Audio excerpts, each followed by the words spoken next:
We're now ready to go into each of our servers and do a little more configuration. Let's start with Movies Database.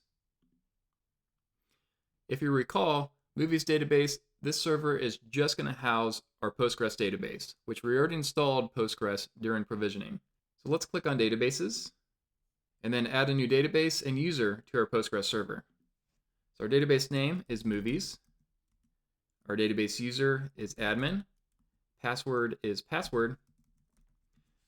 And instead of host being localhost, what we want to do is open this up to the server that is housing our API so it could access this database. So let's click on that and we'll have this drop down. And then we'll just click on Movies Backend and then add.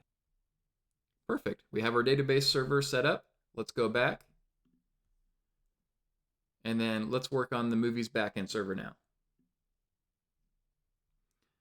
So our Movies Backend server is going to have Adonis 5 on it. So we'll leave this selected. Scroll down.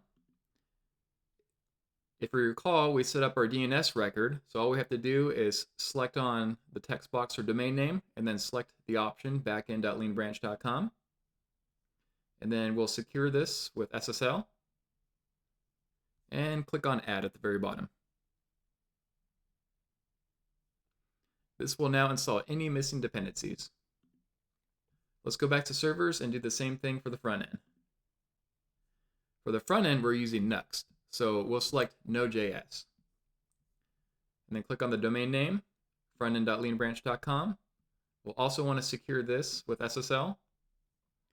And let's get crazy and supercharge this with Nginx Cache. And then click on Add.